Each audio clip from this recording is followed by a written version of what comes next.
Folks, Black Star Network is here. Hold no punches. I'm real revolutionary right now. Support this man, Black Media. He makes sure that our stories are told. Thank you for being the voice of Black America, Roland. Stay black. I love y'all. All momentum we have now, we have to keep this going. The video looks phenomenal. See, there's a difference between Black Star Network and Black-owned media and something like CNN. You can't be Black-owned media and be scared. It's time to be smart. Bring your eyeballs home. You dig?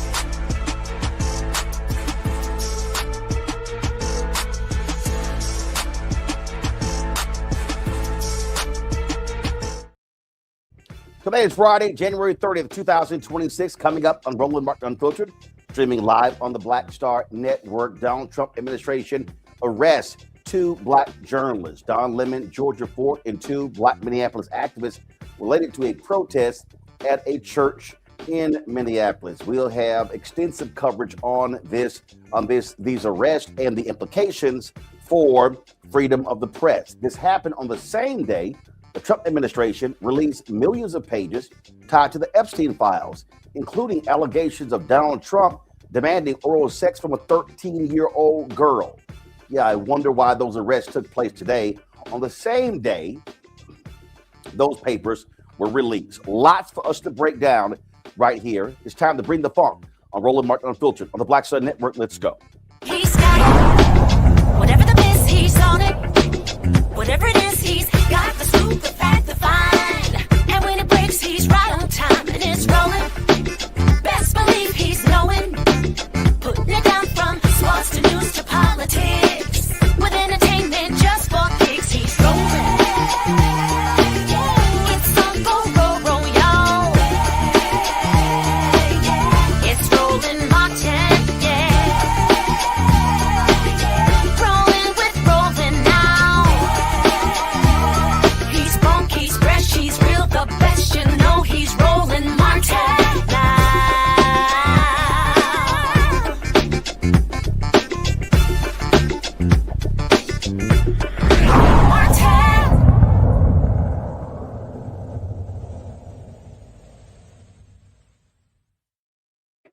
Folks, the story's been dominating headlines all day. The arrest of 4 individuals, including 2 journalists tied to a protest in Minneapolis. 3 of the individuals that were arrested today, as of right now, have actually been released. Those 3 individuals include journalist Georgia Fort there in Minneapolis. Also released today were 2 other individuals, Traherne Cruz, a co-founder of Black Lives Matter Minnesota, and Jamil Lundy, a lobbyist for the Hennepin County Attorney's Office. We still are awaiting word as to whether journalist Don Lemon has been released from federal custody in Los Angeles. The arrest took place early this morning. Don Lemon was arrested in Los Angeles, where he was covering the Grammys, which take place on Sunday. Georgia Fort and the 2 others were arrested in Minneapolis. We first learned about these arrests with, again, a posting on social media from Attorney General Pam Bondi. Here is a video that she also posted later in this morning. Make no mistake, under President Trump's leadership and this administration, you have the right to worship freely and safely. And if I haven't been clear already, if you violate that sacred right, we are coming after you. And let's be clear. What they are saying is that they are alleging that Don Lemon and Georgia Fort were essentially protesters, the same as the others. Now, the FACE Act was tied to protests at abortion clinics. They put it in that same law, the issue dealing with protesting at churches. But these were journalists who were covering the protest. Don Lemon streamed 7 hours from that particular day. And so that's what took place there. And again, it is a federal statute, the FACE Act, that prohibits the use of force or intimidation against anyone seeking access to reproductive services. This is their basis for these arrests. The indictment was filed in the U.S. District Court in Minnesota, It was called They called the protest, quote, a coordinated takeover style attack on the building, its pastor, and congregation. Now, keep in mind that they tried to actually seek indictments before. Other judges would not allow them to do it. According to MS Now, career prosecutors in Minnesota and Los Angeles refused to move forward, saying they did not have enough evidence, but they still were able to go to a grand jury to secure this indictment. Georgia Fort actually live streamed when federal authorities came knocking on her door after 6 o'clock a.m. this morning.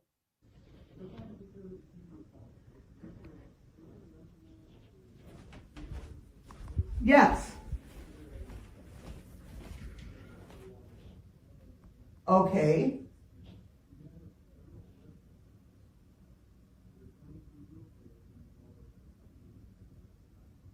Okay, well, this is really scary. There's kids in the house. You guys have not been really friendly in the community. And to me, this seems a little, can I finish, sir? Can I finish? Can I finish? Get your phone. This seems a little bit aggressive to have all these cars in our cul-de-sac, 2, 3 agents, and now I saw the one disappear to the back. So to me, this is a little aggressive to just serve a warrant. Slide the warrant. Let me see the warrant.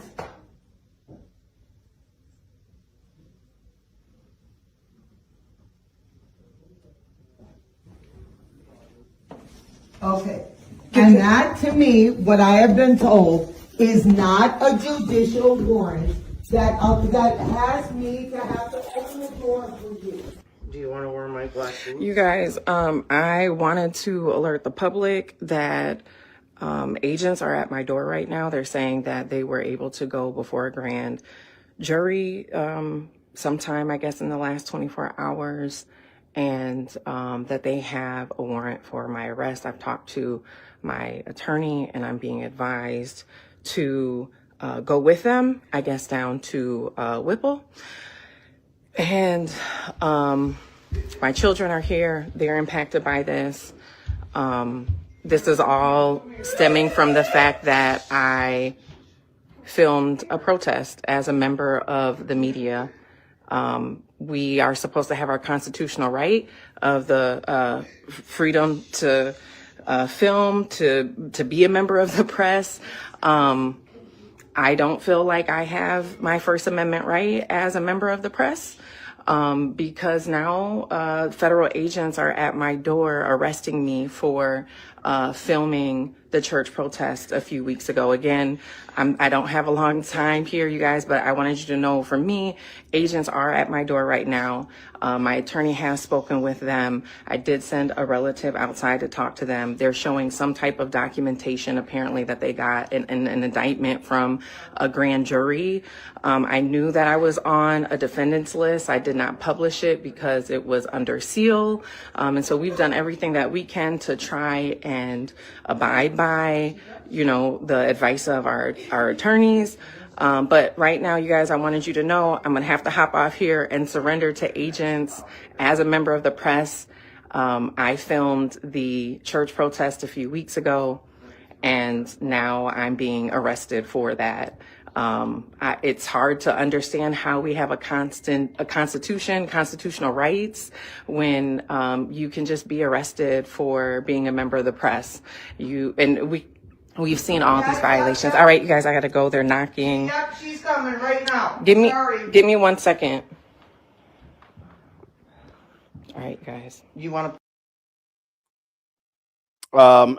Her family spoke after, as related to these arrests. We're going to show you that in a second. Right now, though, I want to bring up our first two guests: Erin Haines, president of the National Association of Black Journalists; Octavia Treadway, chair of the Center for Broadcast Journalism, a nonprofit organization started by Georgia Fort to help transform the media landscape to make it more equitable for Black, Brown, and other marginalized journalists. Glad to have you, and obviously for our audience.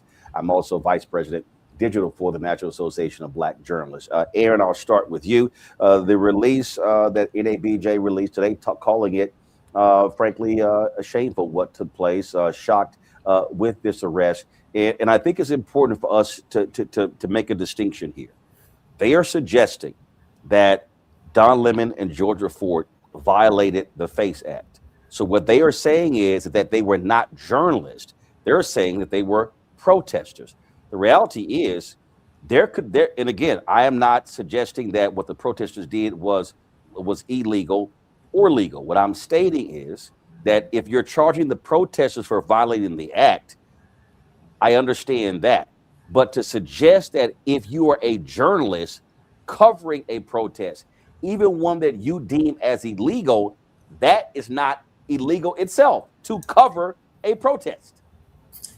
Roland, that's exactly right. I mean, look, yes, NABJ is concerned and frankly outraged at these arrests. Don Lemon and Georgia Ford were both doing their jobs. They weren't obstructing justice, right? They were practicing journalism. We cannot state that often enough or clearly enough because arresting journalists for news gathering is a direct threat to press freedom.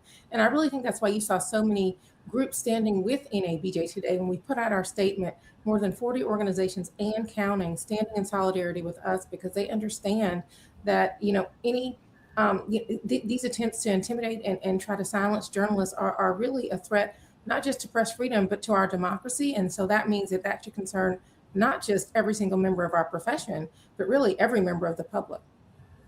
Octavia, journalists there in Minneapolis have been under assault, have been pushed around, have been threatened by law enforcement. And this has been a constant. This hasn't not just residents, not just undocumented people, but journalists, citizen journalists, journalists with mainstream organizations, and also independent journalists have constantly been under threat by Donald Trump's law enforcement invasion in Minneapolis. Yeah, I mean, the statement that we've been making over and over again today is in America, we do not arrest journalists for acting like journalists. Georgia was present at the protest solely in her capacity as a journalist, documenting a matter of significant public interest. That's it. That's the statement. That's it. That's what we have to say. When we talk about covering, and let's be real here, what we're dealing with, Erin, this administration has put a bullseye on media, not just with this term, the previous term, the calling of anything that Donald Trump disagrees with as fake news, the vicious attacks that Donald Trump has leveled against numerous journalistic organizations, but also very specific journalists. He's also verbally attacked, specifically Black female journalists. We could talk about April Ryan, Yamiche Alcindor, Ebony McMorris, Rachel Scott. We can go on and on and on. And so this man, his callous and disgraceful treatment of journalists has been abundantly clear. And frankly, too many other mainstream journalism organizations have sort of shrugged this thing off as if, well, he's not going to come after us. Listen, when he ran the first time, they pulled the credentials of Jorge Ramos from covering one of their events. They were controlling who got to cover them. Oh, we don't like your institution. We're not going to credential you. And so there has been a constant and consistent attack on journalists individually, as well as media companies by Donald Trump, MAGA, and Republicans. Absolutely. I mean, listen, we saw at the start of this term, the Associated Press being kicked out of the press pool because of their refusal to refer to the Gulf of Mexico as the Gulf of America. And now here we sit here today with the first time that we are seeing in this era journalists being arrested again simply for doing their jobs. But it is important to make this distinction. We talk about all the things that are unprecedented. We know that attacks against Black journalists are not unprecedented. They're historically familiar, unfortunately. We know that Black journalists have been arrested and surveilled and attempted to be intimidated before now. And we know that these threats to our ability to speak truth to power, to cover who and where we are as a country, are a threat to press freedom itself. And that is why it is so important for everybody to really stand up.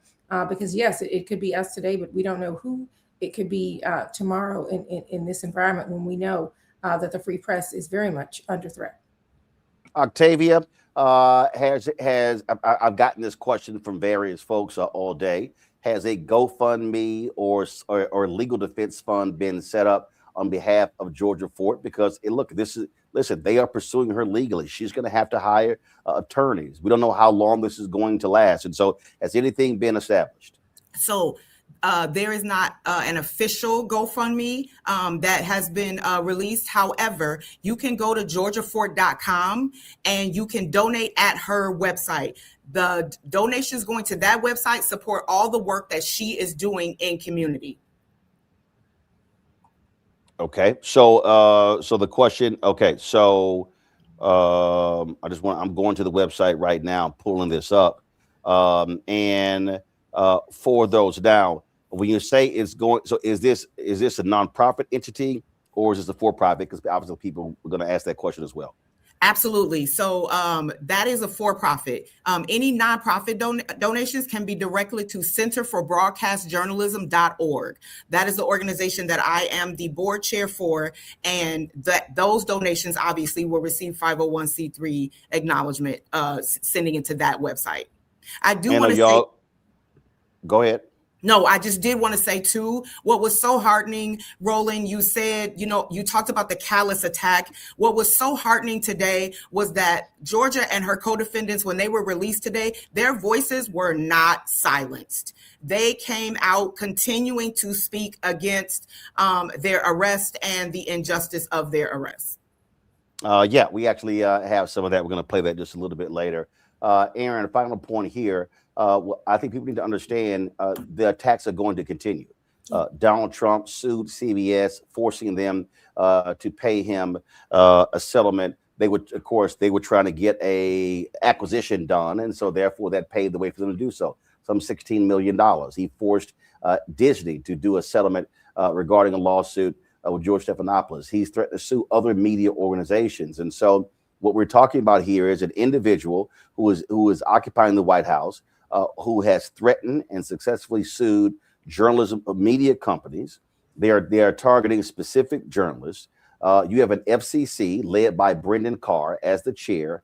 They've literally said to companies, if you don't get rid of your DEI initiatives, then we're not going to approve any of your acquisitions or your mergers. Now they're threatening late night comedians, saying that, we're going to basically force a fairness doctrine if you're going to be doing any political interviews as well. And so people need to understand this is I dare say this is the most direct attack on the First Amendment and the freedom of the press since President Richard Nixon. And actually, this man has gone far beyond Nixon with his attacks on media. So people need to understand we're not going to see cooler heads prevail. I dare say we're going to see an even more attack. In fact, if you look at the official, guys, pull a graphic up. This is what the official White House, these are taxpayer funded, the Twitter feed of the White House, that is taxpayer funded. They posted this graphic regarding Don Lemon being arrested and basically making fun of it. That's what we're dealing with. These are the kind of people we're dealing with, confronting every single day. And there has to be, Erin, a massive pushback by every single media institution, because guess what? Today it was Don Lemon and Georgia Fort. It could be others tomorrow. Yes. And attempts to silence journalists are an attempt to silence us all. Listen, we know we are insisting because it's important to do so that the First Amendment is simply not an option, and it's definitely not a joke, right? We reject the notion that journalists can be threatened into silence just for doing their jobs. And so, yes, so many press freedom organizations are standing with us, allies across the industry, just standing against the intimidation of the press and in defense of journalists that are trying to carry out their lawful duties. We have to continue to be very loud about that. And NABJ and others are also calling for transparency from authorities about what is the legal basis for these arrests, right? There needs to be an end to these prosecutorial actions that are targeting journalists for for lawfully gathering the news. You had that federal magistrate judge that declined to even authorize charges against these folks, citing insufficient evidence, citing a lack of probable cause. So we really shouldn't even be here today. And yet the fact that authorities move forward anyway, like what is the What is the reasoning? What is the rationale behind that? And I think that there should be a full inquiry into whether these arrests violate press freedom statutes and also, constitutional guarantees. Because, I mean, look, the bottom line, Roland, is that journalism that holds power to account is not a crime, right? The First Amendment is not optional, and we have got to stand up and speak out against that.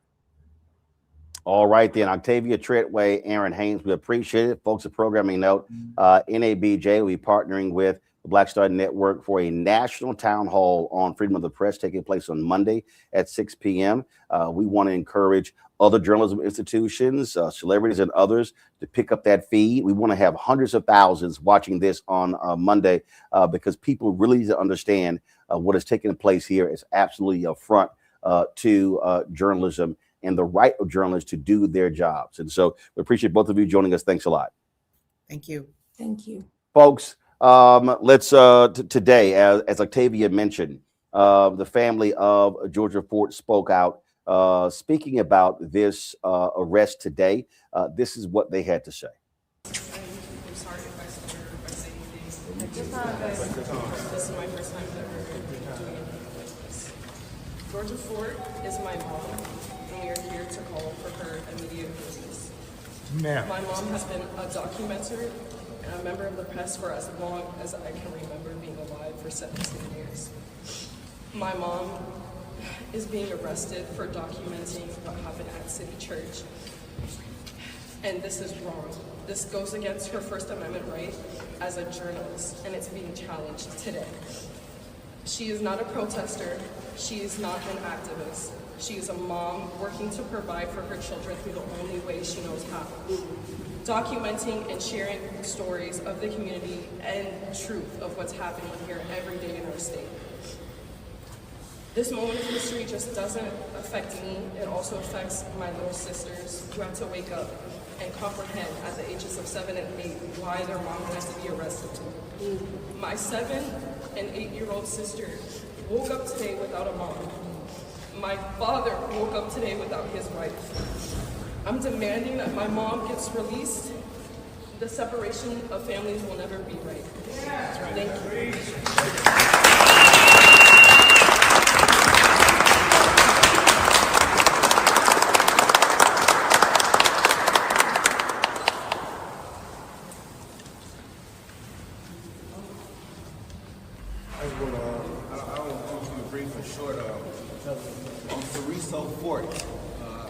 I'm the husband of Georgia Fort.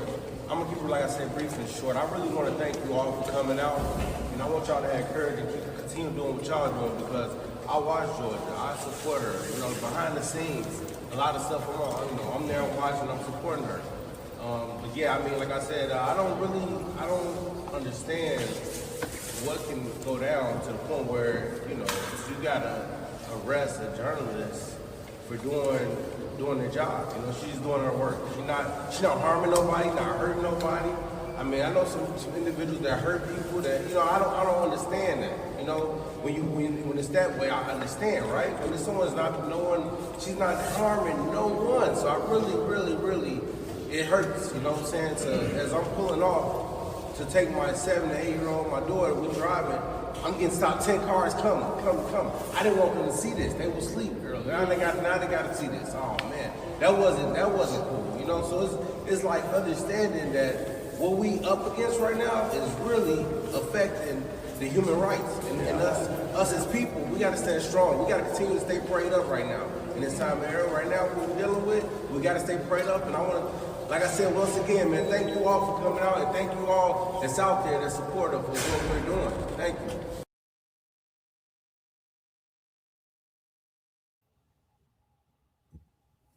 Folks, upon release today, the two activists at Georgia Fort, they also were speaking out upon their release.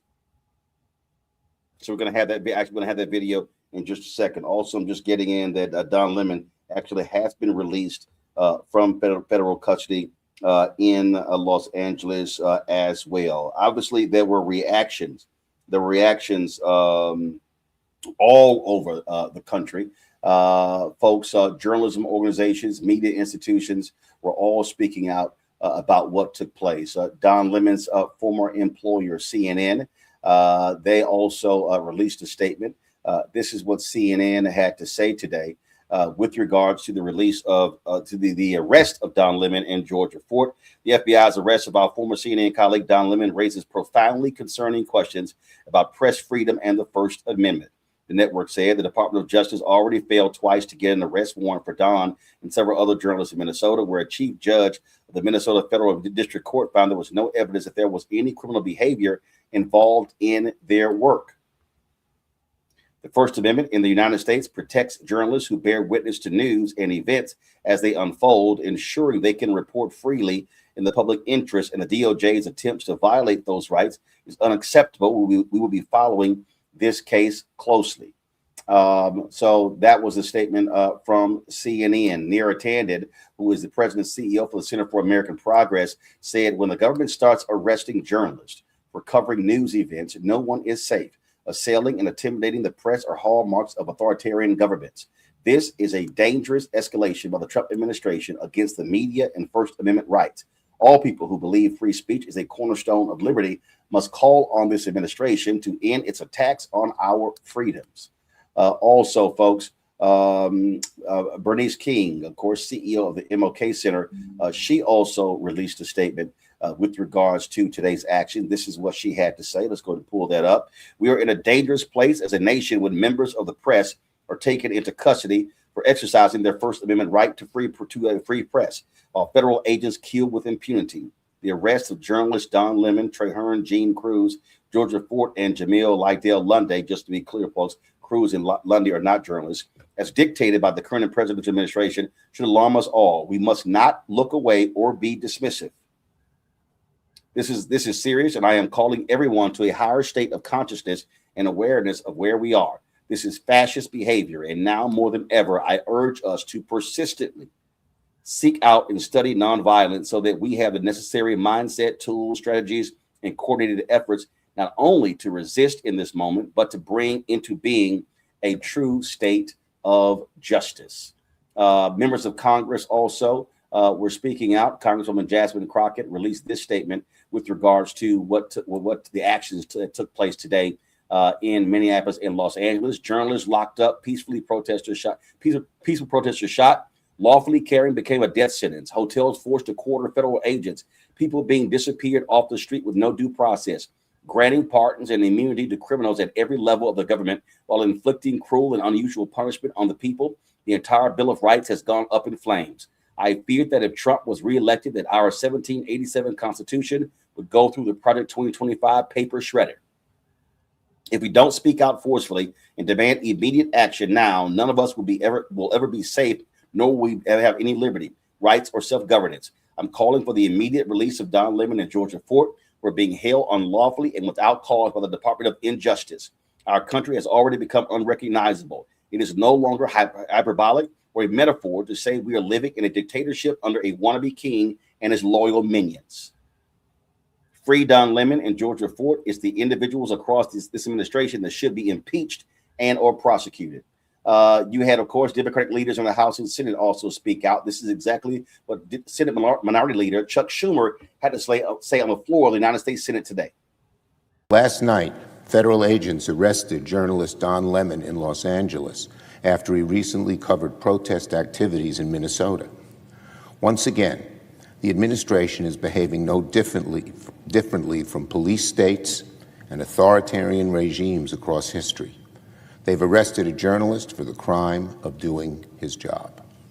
And let's be very clear, this arrest is not just about one journalist in one incident. The arrest is a dark message to journalists everywhere. If you dare criticize this administration, watch your back. That's not a democracy. That's a police state.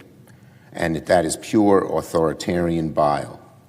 Democracy will suffer if the government chokes our civil liberties. Under this administration, the Department of Justice has all too often become the Department of Vengeance. Don Lemon should be released at once and the frivolous charges against him dropped. Democratic leader Hakeem Jeffries on the House side had a news conference today, and he was asked about the arrest of Don Lemon and Georgia Fort. His answer. Should we expect any sort of organized response from Democrats to the arrest of Don Lemon this morning? And what do you think that says about the Trump administration? Trump administration has systematically targeted the free and fair press because they want to intimidate America and oppose anyone who is not willing to bend the knee to their extremism. We are not going to be intimidated at all. The free and fair press is central to the foundation of American democracy.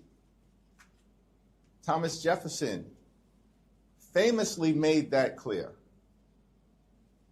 that he would prefer a country that had newspapers over government as opposed to governments over newspapers. This is central to who we are as a country. And so Don Lemon, we know, is an accomplished journalist who was doing his job as part of the free and fair press. There's no legitimacy, no basis to Don Lemon's arrest, no basis to the arrest of the other journalists. And the American people are not going to stand for it. And House Democrats are going to stand up for them. And the rights of the free and fair press as central to American democracy and our values in terms of who we are. But how? I issued a statement as it relates to where we are right now. It just happened.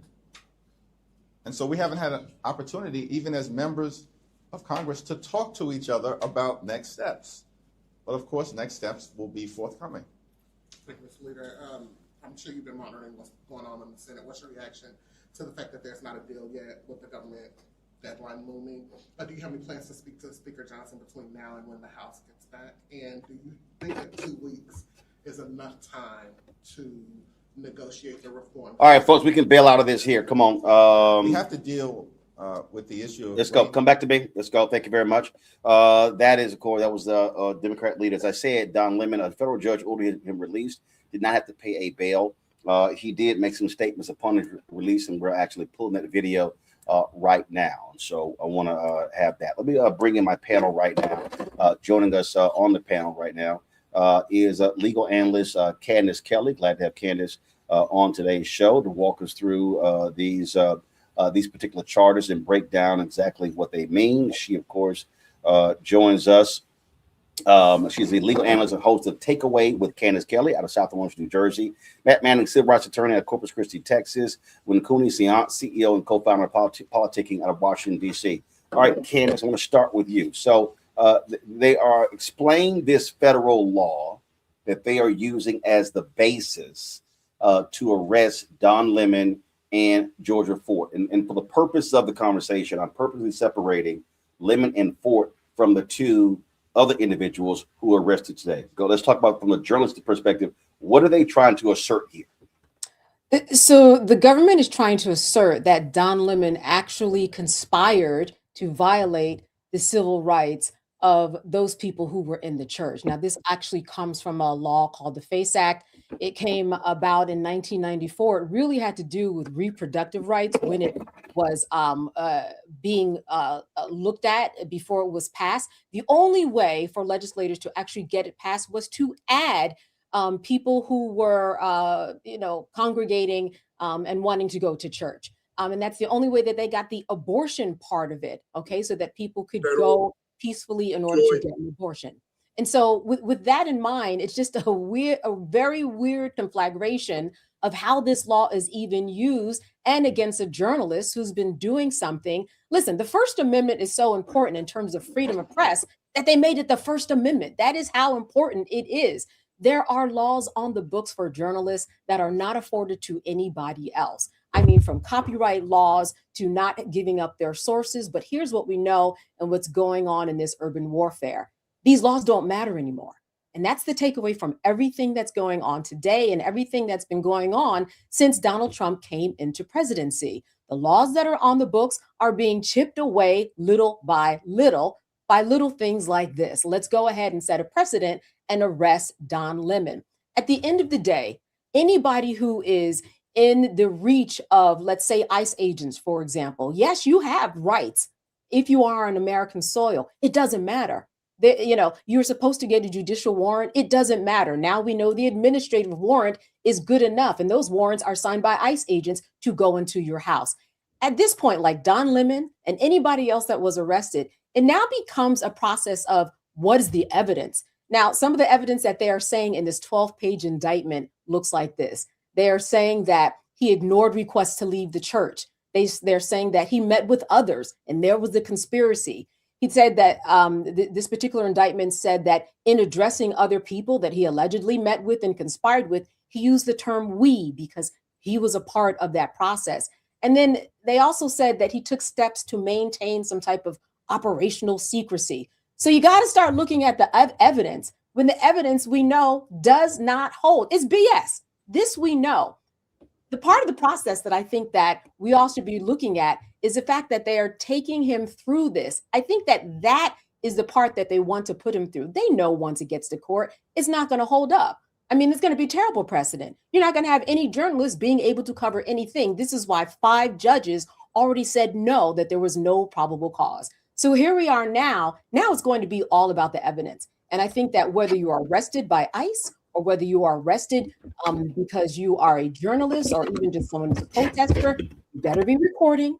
You better get your evidence ready because it probably won't hold up. But they just want to take you through this process right here for embarrassment, just like they did Comey, just like they did James, right? We know that this is a part of the process to just stick it to you and put you in the news the way that they are doing right now. And I think that that's the biggest takeaway from everything that we are seeing. But ultimately, it's conspiracy to deprive civil rights acts, civil rights, very laughable. Matt, New York Times wrote this here. The federal magistrate judge who reviewed the evidence approved charges against only 3 of the people, Levy Armstrong, Chantel Allen, and Nikema Levy Armstrong, Chantel Allen, and William Kelly. He refused to sign arrest warrants for Mr. Lemon and the others, citing insufficient evidence. The Justice Department then petitioned a federal chief judge in the federal district court in Minneapolis to issue the additional warrants, only to be denied. And what they then did was they kept going and kept going. And as I said, MS Now reported that there were career prosecutors in Minneapolis and Los Angeles who saw their evidence and said, this ain't it.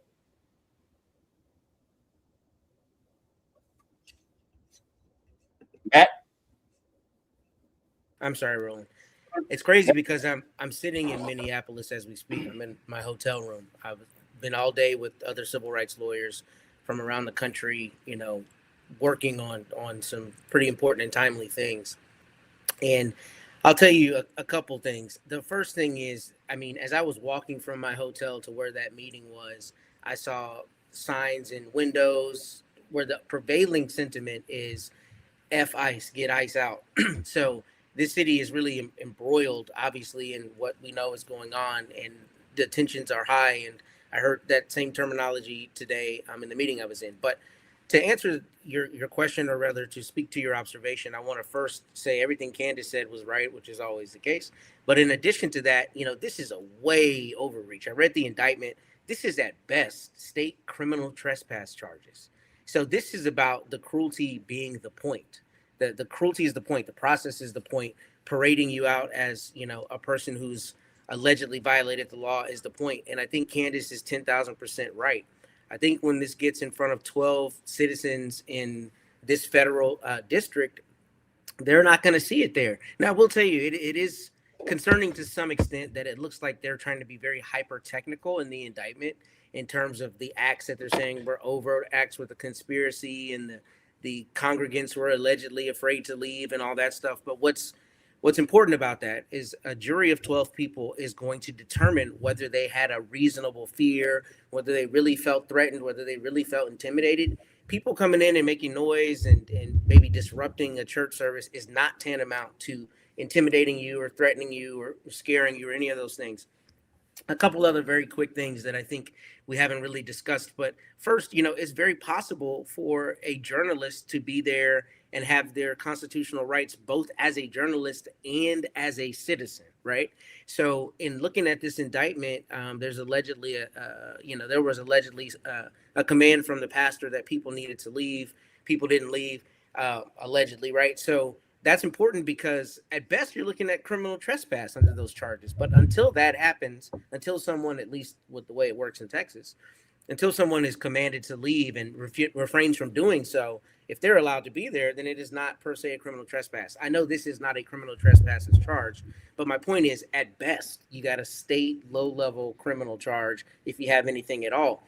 But what I also think is very interesting from the indictment is it seems like the government must have tried to flip somebody already, because the first part of the indictment talks about all these conversations that allegedly constitute the overt acts where they were planning the conspiracy. But what I was thinking as I was reading that is the only way the government could potentially know that is if someone told them about what allegedly happened as the plan before they went to the church. And that, I think, is a very intriguing thing, just kind of academically, but it's also very concerning because I suspect somebody was leaned on pretty heavily by the federal agents to get that version of events that they then went to the grand jury with. So I think this is a great overreach. I think Candace is correct completely. And I think at best, this is state criminal charges. And if you look at them in the context of journalists, there's no question the First Amendment is sacrosanct. But even if you look at them as citizens, going into a church and, maybe disrupting a service is not the same as trying to divest people of their civil rights to religiously worship or to worship. And I think this is just a gross misapplication of the law. I think it's going to blow up in their faces when 12 people are in the box looking at the evidence. This is what it was called Operation Pull Up, Cooney. And then this is what the indictment says. All defendants met at a shopping center for a pre-op briefing during which Armstrong and Allen advised other co-conspirators, including defendants Kelly, Lemon, and then they got a couple of the names that are wiped out, Lundy, Cruz, Fort, about the target of their operation, and provided instruction on how the operation will be conducted once they arrived at the church. Once at the church, all of the defendants entered the church to conduct a takeover-style attack and engage in various acts in furtherance of the conspiracy. In furtherance of the conspiracy and to accomplish the object thereof, defendants Armstrong, Allen, Kelly, Lemon, two names were been blacked out, Lundy, Cruz, Fort, and together with other persons known and unknown to the grand jury, committed various overt acts, including but not limited to the following, and it goes on and on and on. Now, keep in mind, when they went to that federal magistrate, he said that there were that the federal magistrate said they would not do charges against Lemon, Fort, and these two, Cruz and Lundy, and others. And so the interesting thing is, like, okay, so you're claiming all these people were here, but you couldn't get an indictment against the others, but you got an indictment against these four. So it goes to show you how this is going. But I think Matt is absolutely right. This is all about send the threat. It's all about terrorizing. It's all about saying we're going to make you go through a living hell and put all of your stuff out there. And just like they did, James Comey and Tish James, even though those cases blew up in their faces. This is a classic case of tyranny and terror, Roland. I think what we see here with the arrest of Ford and Lemon, this is a clear case of political retaliation. Let's speak candidly about this. This has no legal bearing, as we've heard from Matt and from Candace. And what we do see is that Black and brown journalists and independent journalists continue to be attacked under this administration. I woke up this morning not knowing if I was in the United States or North Korea. We are living under an authoritarian and totalitarian regime. We're seeing this happen again and again and again. We're seeing our government continually overreach to persecute and prosecute people who are simply doing their job. And my fear is that as we continue to move into this digital and physical authoritarian state, that there is no checks and balances from the other branches of governments. And that's the scary thing. I'm really happy to see that the magistrate judges pushed back initially, but we see that this government continues to find ways and go-arounds to do what it wants. And so it's extremely important that that Black media, free media event that you have going on Monday, Roland, that's so important because this is only the beginning. They're making an example out of Ford. They're making an example out of Lemon. we could be next, quite frankly. And I think it's really critical for us to really think about what this means for the implications of free speech in this country. Folks, Don Lemon, again, the federal prosecutors tried to argue for a $100,000 bond. A judge rejected that. He was released without having to pay a bond. He also was allowed to travel to France in June as the case is pending. This is what Don had to say once he was released from federal custody. I want to thank everybody for their support. It truly means the world to me. I had no idea what's going on because obviously I haven't seen anything. I have spent my entire career covering the news. I will not stop now. In fact, there is no more important time than right now, this very moment, for a free and independent media that shines a light on the truth and holds those in power accountable. Again, I will not stop now. I will not stop ever. Last night, the DOJ sent a team of federal agents to arrest me in the middle of the night for something that I've been doing for the last 30 years, and that is covering the news. The First Amendment of the Constitution protects that work for me and for countless of other journalists who do what I do. I stand with all of them, and I will not be silenced. I look forward to my day in court. Thank you all. Folks, Georgia Fort also spoke after she was released from federal custody in Minneapolis.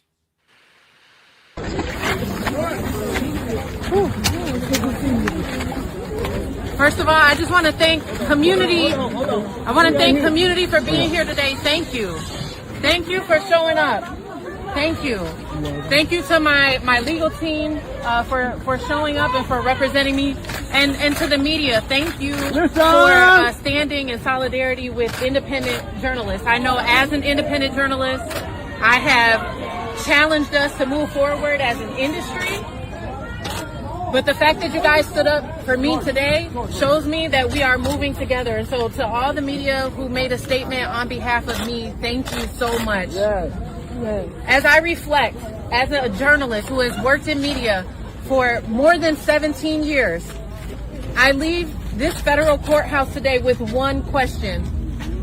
Do we have a constitution? Or not? I should be protected under the First Amendment, just like all of the journalists who I've been advocating for, too. I've been advocating for mainstream media journalists who have been brutalized for months. Do we have a constitution? That is the pressing question that should be on the front of everyone's minds. And so to everybody who showed up today, thank you. Please continue to support the other people who are being charged. Obviously, because there's ongoing litigation, there is not much that I can say beyond what I'm saying now. But amplifying the truth, documenting what is happening in our community is not a crime. Listen! And the questions that were asked a few weeks ago on a Sunday morning by concerned community members, those questions still need to be answered. And as a journalist, I am committed to continuing to follow the story until their questions are answered. Thank you. Folks, this was video of Georgia with one of her children when she was being released. Folks were obviously very emotional. This is, again, what you're seeing here.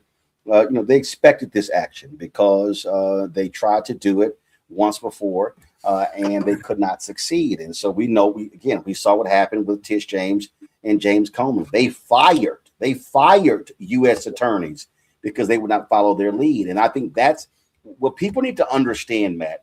These people are such thugs. These people are so evil that there's no such thing as no, don't. I mean, look, the guy who threw, I think they tried 2 or 3 times to indict the guy who threw a Subway sandwich, who threw a sandwich at law enforcement in Washington, D.C., finally went to somebody else, got indicted on a misdemeanor.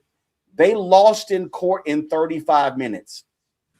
So these people are evil. These people will go to the end of the world to seek retribution. And people need to understand the kind of folks that we're dealing with when it comes to Donald Trump and his MAGA supporters. These folks flat out do not care about the Constitution or about the law.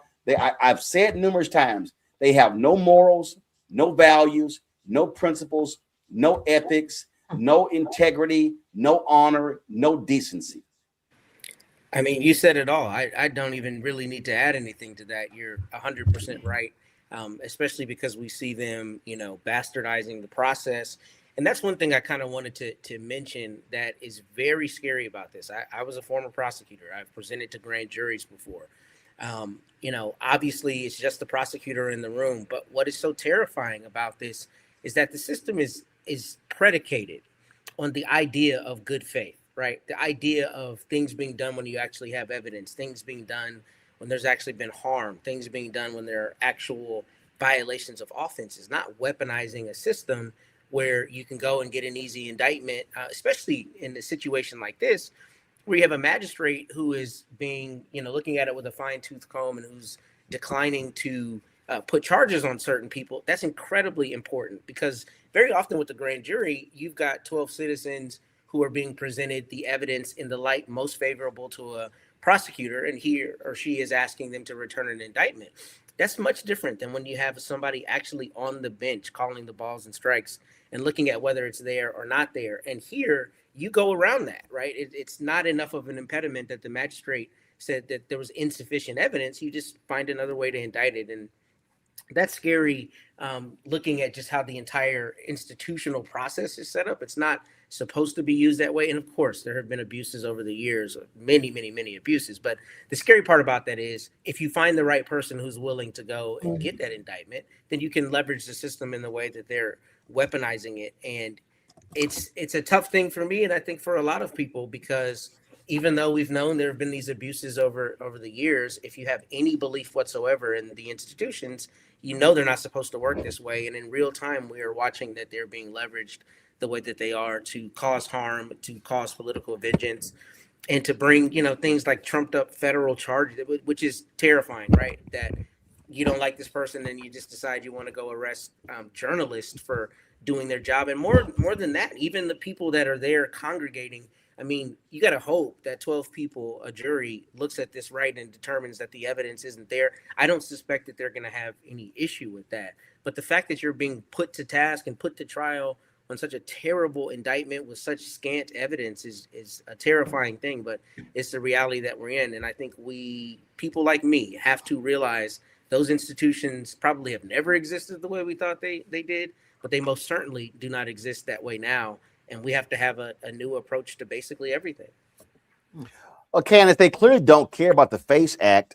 There were dozens of people who Donald Trump pardoned right after he was inaugurated, 3 days afterwards, who violated the FACE Act. Look at these people right here. These are all folks who they pardoned. So I guess what Trump is saying that if you protest an abortion clinic and you violate the FACE Act and you convicted, then I'm going to let you out of jail. But if you are a journalist and activist and you go into a church, then we're going to prosecute you. Well, and that's what they call selective prosecution. And when we've heard of this term when it came to Comey and Letitia James. But I think what's key here, especially what Don Lemon said, is that obviously he's going to fight it and it's not over, but it really, really isn't over. I mean, first you have his case, then you have whatever case he's going to bring, which he should, because he's going to be doing it in the name of all journalists, in the name of First Amendment rights, whether it's how they defamed him, whether it's how there was false imprisonment, whether it's selective prosecution. I mean, search and seizure because they seize his person. There are so many violations here that we're going to be hearing about this, not just for the next few months, but a long, long time, because after they're going to settle whatever silliness there is now, as we see him being let out on zero bail, right? And we know that means he wasn't a threat to anybody, which tracks, but we're going to see more. And we should see more from Don Lemon because he has every right to get on his side of the law and sue, because all of these laws that they are creating a narrative that he has violated, they have violated against him. So we're going to see a lot more in this vein. I also think it's very interesting that as you mentioned earlier, we saw what happened with Donald Trump and what he did to ABC and Paramount, New York Times, even though that failed, he's got a lawsuit, multi-billion against the Wall Street Journal. Now he's coming after non-legacy media, which speaks to the power of journalism and what we can do as journalists when we don't work at an ABC or a CNN. Obviously, just as important, I think that speaks volumes when it comes to anybody who can get right on here and have a mic. And that is the real purpose of having the Constitution back you up and buttress you, because everyone has a right to speak. And this computer that I'm sitting in front of is a great equalizer, so much so that a Don Lemon was fired from CNN, got on a mic, and now the Department of Justice got an indictment from Lord knows where and brought him on charges. But that's how important what you are doing and what other people like you are doing in this world today. Legacy media, I'm putting it in the category of newspapers now. It is disappearing, and here we are. Journalists in Minneapolis and the NAACP, they're on the ground. They also spoke out today about these arrests. Also, thank you all for coming out. Cherie Curry, Sheree, Curry, Curry. I am co-president of the National Association of Black Journalists Minnesota chapter, and Georgia Ford is one of our vice presidents of this chapter, and we demand the immediate release of her and for all charges to be dropped. She, as Harry had said earlier, she is an award-winning journalist. She has covered demonstrations throughout her career, including the protests that erupted after the murder of George Floyd.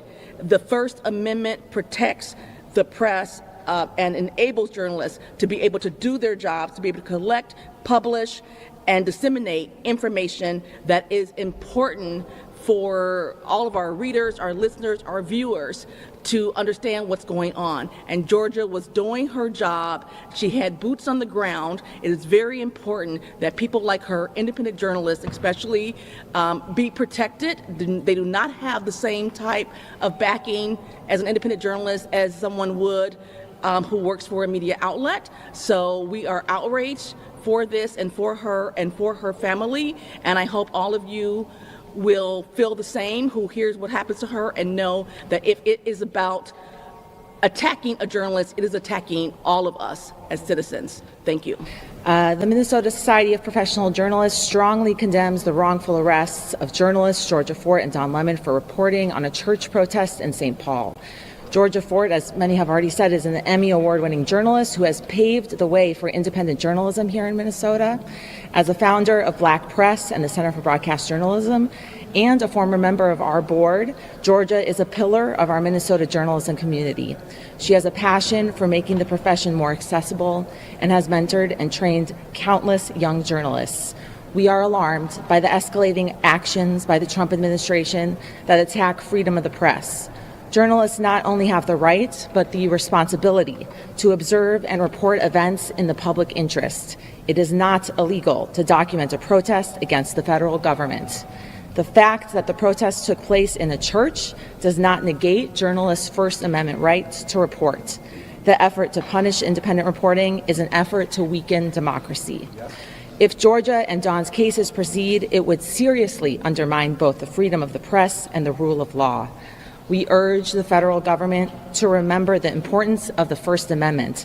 The Minnesota Society of Professional Journalists has recorded several acts of violence against journalists from federal law enforcement in the last month. The failure to stop these acts sets a dangerous precedent for censoring the truth. The Minnesota Society of Professional Journalists will continue its commitment to protect press freedom and advocate for any journalists in our state who experience a First Amendment violation. Thank you, and we'll have a full statement posted on our website, mnspj.org, later today. You've heard already what's been said.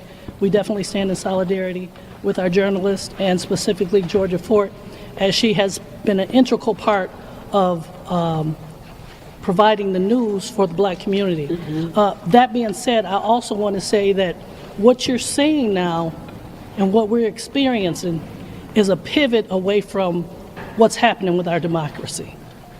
And if we allow this to happen now, this is not a Republican, this is not a Democratic, this is not a black or white, as you already heard, this is a humanity issue. And what we're experiencing, you all, and you have to recognize it, even for the most people who are not even,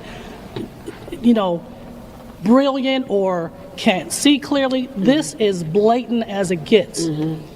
Number 47 is out to be a dictator. And he is looking to take away all of our rights. Everyone who voted him in, he's voting you out. So what I would say, we have another election coming up. We need to prepare to vote, to get our voices heard, and to make sure that we're doing what's necessary to make sure our democracy stays a democracy and not a dictatorship. All right, folks. We're going to keep covering this again. On Monday, we are participating with the National Association of Black Journalists or a national town hall talking about the attacks on press freedom. So we look forward to doing that. So we'll be covering to see where this goes for the rest of the weekend. I'm going to go to a break. We come back. Headlines of Brittany Noble. But then also we're going to talk about why did this action happen today? Oh, could it be the release of millions of pages in the Epstein files, which includes allegations of Donald Trump forcing a 13-year-old girl to perform oral sex on him? It's probably why he wanted the story to be changed. You're watching Roland Martin Unfiltered on the Black Star Network.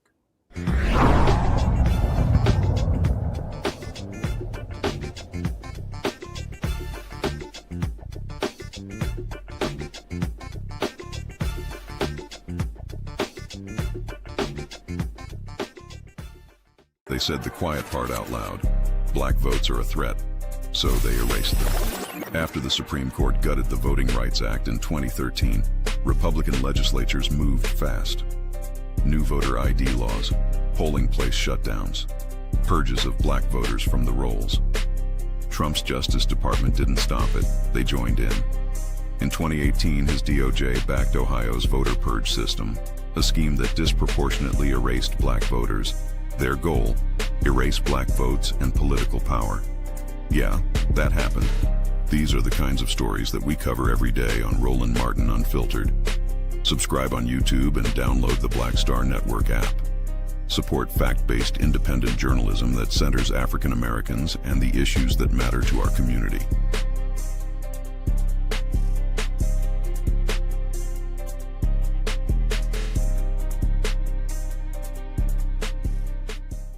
If in this country right now, you have people get up in the morning and the only thing they can think about is how many people they can hurt, and they got the power, that's the time for mourning.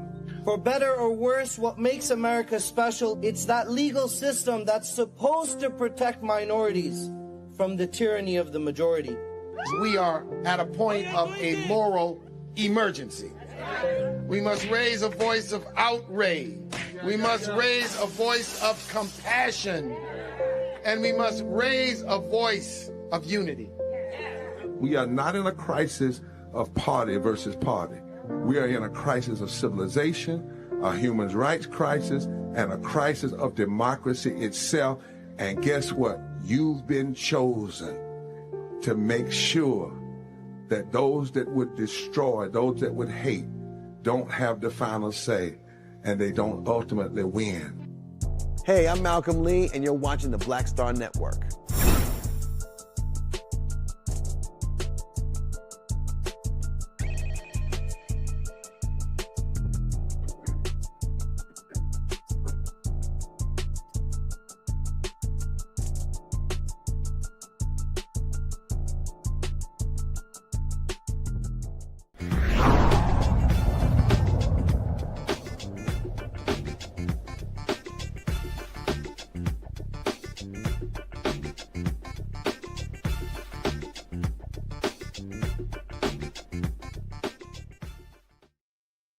All right, folks, time for Black Star Network headlines with Brittany Noble. Professional lightweight champion boxer Gervonta Tank Davis has bonded out of jail in Miami following his arrest. It's related to a domestic violence suit from last October. Police were looking for Davis for 2 weeks after issuing a warrant for his arrest on January 14th. He's facing attempted kidnapping, false imprisonment, and battery charges.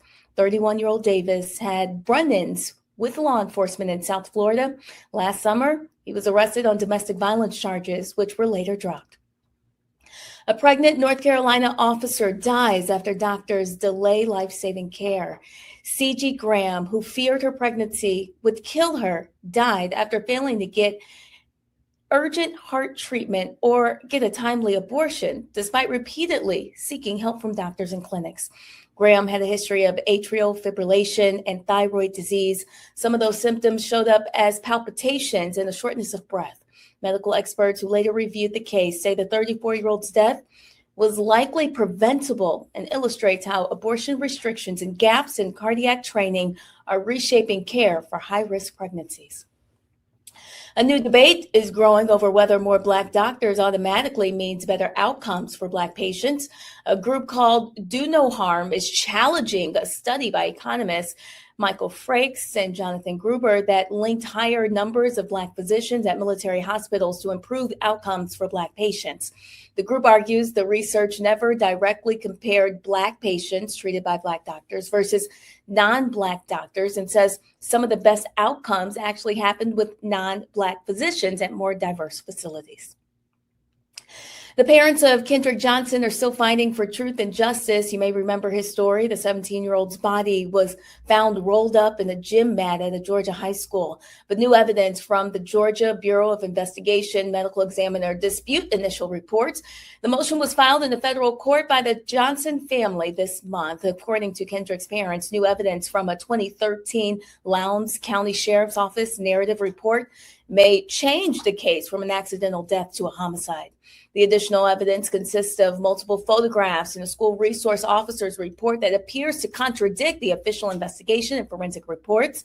Johnson's father questions how can two officers responding to the same incident at the same time file exact opposite reports concerning the appearance and condition of his body. Well, the case has been closed multiple times by local and federal authorities, but his family has maintained that he was murdered. Also, new information on unemployment has been released by the Bureau of Labor Statistics. It shows that Black workers face persistently higher unemployment in 2025 compared to other racial groups.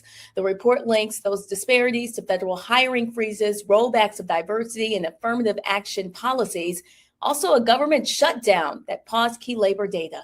By November, Black unemployment rose above 8%, the highest level since 2021. And 1 year later, and retail giants Target is still reeling from the boycott, showing people that there is power in money and unity. The movement started in March of 2025 after Target's decision to axe DEI efforts within the company. And just 47 days after the president issued an executive order banning the same kind of initiatives in the federal government, well, the store lost $12.5 billion in the market value and experienced drops in foot traffic, stock, and sales. All right, folks. The Epstein files. Trump's DOJ dropped today 3 million pages, 2,000 videos, 180,000 images. And now you need to understand why they arrested Don Lemon and Georgia Fort today. This is all about separating and the distraction. Politico has this story here. New documents reveal the breadth of Jeffrey Epstein's orbit. This is their headline. It shows right here that the documents shed new light on the depth of his relationships between the convicted sex offender and figures such as Steve Bannon, Elon Musk, and world leaders. It also includes, and this is quite interesting here, how Twitter, how you see under Twitter, how they frame this. They say, DOJ releases final Epstein files with unsubstantiated Trump tips. Well, that includes a 13-year-old suggesting that Donald Trump forced her to perform oral sex on him. And so now here's what's crazy. They put the information out. Oh, then all the Trump stuff got deleted from the DOJ website. And after there was a massive uproar, then they put some of the stuff back. I want to go to my panel now. Candace, I'll start with you.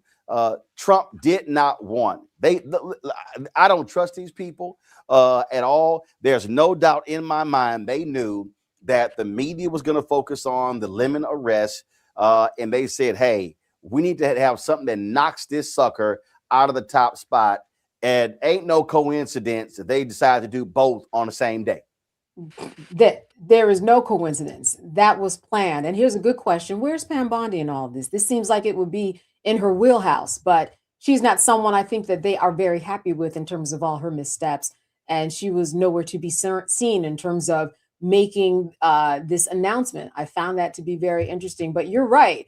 This is something where they knew that Don Lemon was going to be taking up all of the space in the headlines. And that's exactly what is going on. But people are caught up, people aren't silly. We are too informed these days. When we talk about freedom of the press and freedom to information, we're all connected online and there's too much information and you can't pull the wool over our eyes that way. So I think it's very juvenile for them to think that we would not notice that this was buried because of what is in these files.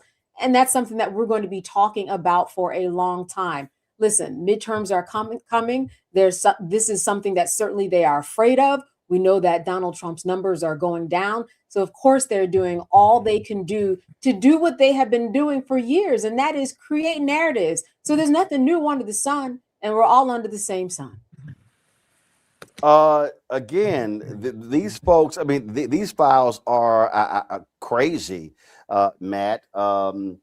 Jeffrey Epstein says in these files that Bill Gates caught a sexually transmitted disease from some Russian girls and wanted to be secretly slipped some antibiotics for his wife, Melinda. This is according to the emails. You got economist Larry Summers sharing deleted emails. Howard Lutnick claiming, Trump's Commerce Secretary claiming, "Oh, I cut off contact with Jeffrey Epstein." Oh, the files show, no, you didn't. You were still in contact. And again, all throughout what was released, Donald Trump, Donald Trump, Donald Trump. They do not want this to be the focus of the American media. No, they don't. And I think, your comments and Candace's are right that they did this timing. This timing was done strategically. But what I'm kind of baffled by is if DOJ is the one releasing these documents, and DOJ has not released these documents on the timetable they were supposed to release them. I'm really confused about why they released anything with Trump's name. And obviously, there would be people who would be fact checkers, truth checkers to make sure that what was actually in the documents, the things that correlated to him eventually came out. But I don't understand why you release anything about him if you release anything at all. These allegations are absolutely abhorrent. And I think they're going to have a measurable effect in the midterms. And I think one of the things that you see across the aisle is I've seen at least a lot of Republicans also calling for those, documents to be released. So I'm not understanding strategically what they're doing with the release of the documents outside of the timing. In terms of the substantive documents, it doesn't seem to me to be a coherent strategy. But then again, we've got Pam Bondi running the ship. And to use Candace's terminology, her missteps have been great and many. So, I don't know if this is just an own goal or what they're trying to do. Well, first of all, remember their hand was forced. I mean, Congress passed a law forcing them to release it. Also, a federal judge in December ruled that the grand jury testimony regarding Jeffrey Epstein also had to be released. And when Cooney, let's go back to early on after the inauguration. That was this undercover operation with this conservative group, I think tied to James O'Keefe. Well, they caught a DOJ person saying that they were scrubbing Donald Trump's name from as many of the Jeffrey Epstein documents as possible. Mm-hmm. And yet his name appeared over 200 times in the most recent releases. I mean, there's a number of allegations against President Trump, and they continue to occur. And it really begs the question, does the American public care if there is a pedophile in office as chief of this country? I mean, it's honestly quite scary. Some of the details that were shared in this, I mean, you spoke about a few of them. They also suggested that Epstein was introducing young people to a gentleman named the Duke. It talked about Epstein time in prison and the circumstances surrounding his death. I mean, there's so many nefarious things that have happened between then and now, and these constant attempts to cover it up. It really seems like Pam Bondi has spent most of her time on Twitter and covering up for President Trump. And at this point, I think that's her job. That's what she's paid for, not to actually defend the Constitution or the constituents of the United States. Now, remember, you also had Kash Patel, FBI director, who went before Congress. And when he was asked about Jeffrey Epstein trafficking minors, this is what he said. There's no credible information. None. If there were, I would bring the case yesterday that he trafficked to other individuals. And the information we have, again, is limited. So the answer is no one For the information that we have in the files. in the case file. The only problem with that, Candace, is that, you had actually, according to these documents, 40 girls give testimony that they were trafficked. Exactly. And while we don't know their names, we certainly know that we've seen a lot of them on Capitol Hill, and then we've seen additional ones in these particular documents that have come out today. You know, this is just a game of storytelling, and that's ultimately what it comes down to.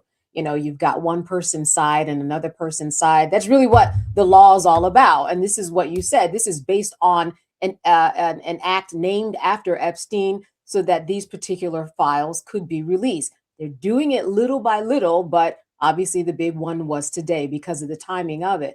But at the end of the day, they're creating a story for ultimately what comes after. What comes after is going to be campaigning. What comes after is going to be questions in and around these files. And of course, we're going to see that there are going to be a lot of questions that are going to be asked to Donald Trump. So they're going to try to get ahead of the game throughout the weekend in order to make up whatever story they need to do in order to distract, because that is the name of this game. And it's what we've been seeing in Minnesota. It's what we've been seeing in Greenland. It's what we've been seeing in everything that's going on in what we call this United States of America. What's your story? And if you don't have a story that is the truth, just make it up. Just make it up. So we have to be very discerning as people who are looking at things online and looking on the news, because the administration will just make it up. Well, Matt, and what you're dealing with here is, again, you're dealing with Jeffrey Epstein rolled with a lot of powerful people. And when you look at these documents, the names being mentioned, again, Bill Gates, Donald Trump, Bill Clinton, Prince Andrew. I mean, we could go on and on and on. It's a lot of powerful folk who don't want information being released. And what really screwed up is Donald Trump was the one who kept talking about Epstein, as if his business would never get released. And then what you have is you had the far right who were demanding Epstein. And one of the reasons we're at this point now is because they wouldn't let go of it. Not folks on the left, not Democrats, but the right, the conservatives, the evangelicals, the conspiracy theorists. The right was forcing Donald Trump to have to deal with this here. And guess what? It bit them in their ass. You're 10,000% right, because anecdotally, that's exactly what I was referring to in my prior statement, is the number of people I've seen on social media, for instance, calling for the immediate release of the Epstein files are primarily conservative people that I happen to know, right, who are just demanding it. It's what they were talking about ad nauseum. So keeping it in their own mouth, the Trump administration, when he was talking about it, I mean, it seems to me to be an own goal. I don't know how they ever thought they were going to try to get away from any of this stuff. And clearly they've gone through and tried to scrub a lot of the records. And, something Candace mentioned, I think is really important here, right? Maybe part of the play is that some of these things will never be able to be substantiated. I know there are many people who gave statements. There were deep investigations, right? But maybe their thought is many of the things that are in these Epstein files are things that can never be substantiated, and they're therefore uncorroborated. And you can try to one-off it and say it's, whatever, political or somebody trying to smear you. But to your other point, you've got a lot of very, very prominent, wealthy people in those records and those files. And there's a lot of mutually assured destruction that's going to come, number one. But number two, there's way too much smoke to not be fire. And I don't know, how some of these people think they're going to escape, being connected to him in the way that they were. And maybe it's just that it can't be corroborated, but it's a very telling sign that a lot of these birds of a feather flock together, and it's just heinous, a lot of these allegations. Well, and the thing here in Cooney, they're going to great ends to obfuscate, to obscure, to get people to turn away. I mean, this is just what they do. They are excellent at doing that. And it's no shock they would actually drop these 3 million documents on a Friday. It's called, take out the trash when you drop something on a Friday. And then, of course, it's arrest going on. And so we see the game they're being played. But guess what? It's not going away. And I'm like to all the folks on the right, y'all keep lighting his ass up. Going right ahead. Listen, I think we have to ask ourselves, what's the difference between Vladimir Putin, Jinping, Aquarian Eritrea, and Kim Jong-un? These are all totalitarian and authoritarian regimes. So since Donald Trump likes to hypothesize as if we're not in an authoritarian or totalitarian regime, he has to release these sorts of files, right? But what he can do is create an illusion, an obfuscation, like you said, Roland. As the young people say, this is a scheme that Todd set up. This is a scheme to distract the American people away from paying attention to the fact that there is a pedophile sitting in the highest office in this country. Like Matt said, there's too much smoke to not be fire. How can someone that has been a convicted pedophile, convicted sex offender that allegedly killed themselves mysteriously, right, only for these files to come out with photos, with conversations, with testimonies against these millionaires and these billionaires and these people that are all part of the hegemony, like that there was said, birds of a feather flock together. Donald Trump is not only amongst them, but quite frankly is leading the goalposts towards this, again, terror and tyranny that we're seeing in the United States. We're going to continue to see this, and we're going to continue to see the obfuscation. Where there's smoke, there's fire. We have to continue to follow the through line. Whenever I see things like major arrest happening, I'm actually curious what else is happening that day. Like you said, they were able to upload files and then delete them. They would only be able to do that if they had a distraction, like the Don Lemon arrest. So while Pam Bondi is online saying, when life gives you lemons, she needs to be concerned about her boss being tried in court for being a sex offender. He should not be occupying office. He should be thrown into jail as the sex offender that he is. What I think is important for us going forward, Candace, I'll go to you first, is to understand that we are literally dealing with a thug in chief. We are dealing, there's no such thing as guardrails. There's no such thing as firewalls. Donald Trump will use every part of the federal government apparatus to indulge his craziness. I recall the other day hearing a story, and they were talking about the first time that idiot was there, and a discussion about Venezuela came up, and Trump goes, well, military options. And one of the individuals said, I think it was H.R. McMaster who said, this was John Carl telling this story. He said, well, we don't actually have to go there with other things to do. Well, why not? Why not? And so then he wanted to see military options. So they walk out, and John Kelly, retired 4-star, Trump's chief of staff, caught up and said, what are you doing? He says, well, I'm going to drop military options. He's like, no, you're not. No, you're not. He said, don't worry about it. He's going to forget it. He's going to move on. Here's the problem. There are no H.R. McMasters this time around. There are no John Kellys this time around. There are no General Milley's. There are no, the people who knew he was nuts, who would stop his craziness. This time he said, I'm going to make sure none of those kind of people are near me. And this is what we are getting. And so when it comes to, I mean, listen, they were supposed to immediately release all the Epstein files. That's right. That was more than 30 days ago. They've actually defied a law passed by Congress. Well, yeah. Yeah. But you make a very good point in that, things have changed so much that what we're looking at is no longer a separation of anything that we have heard about before, whether it's church and state, whether it's judicial, legislative, and executive, because all they do, meaning the Department of Justice, the president, the executive branch, they dance around and they find the answer that they want, just like they did with Don Lemon after going to 5 judges. Some of those judges he appointed. So we are seeing the laws change day by day, little by little. And this is unprecedented. So that's why nobody knows what to do or where exactly we're going to land. The only way we know where to land is if we get to the polls and we change things. Though it's almost like a catch-22 because you have your laws that might change and new people that are in place, but then you have the executive branch circumventing the laws and doing things to dismantle it by different things that they're doing. This is unprecedented time.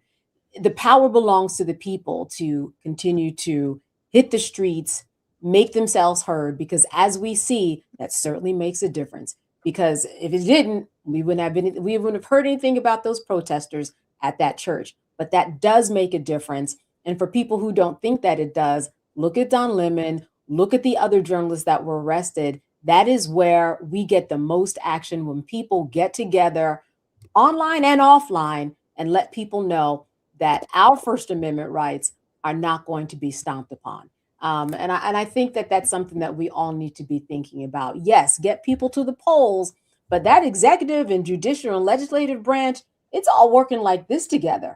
It is no longer separate.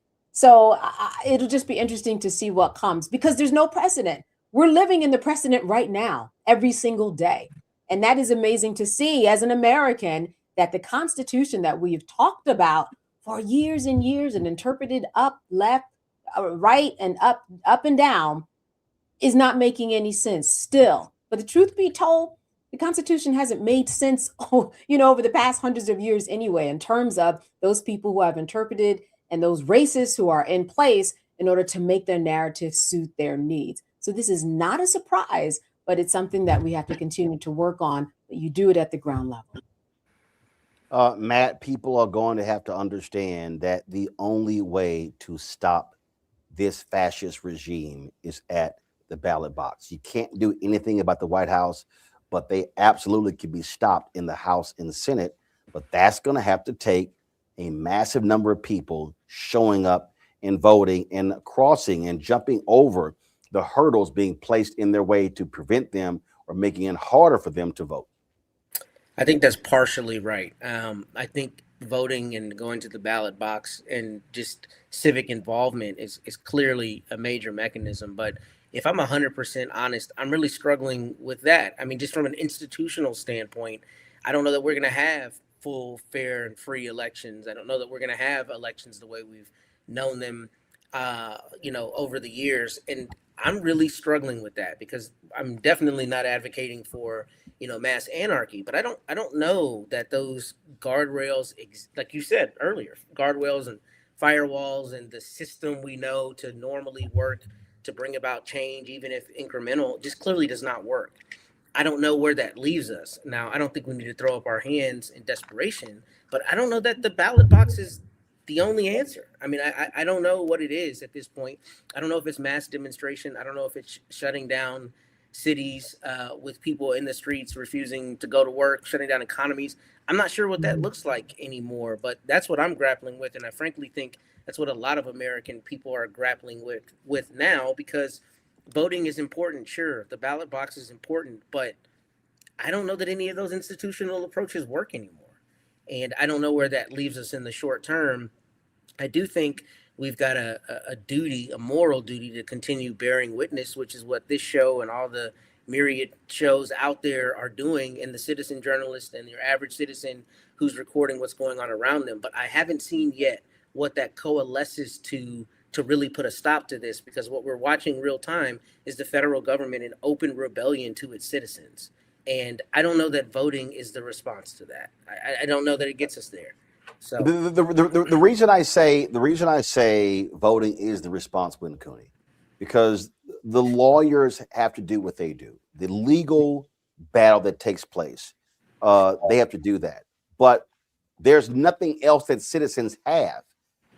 Yes, you can do an economic withdrawal, you can do a boycott, whatever, but voting allows for you to replace the people in charge. Voting allows you to say, okay, you know what? We boot out. I'm going to cut in because I know where Roland was leading there a bit. Today was actually a boycott. And one of the issues and challenges that we struggle with within the Black community is that we're not on one accord.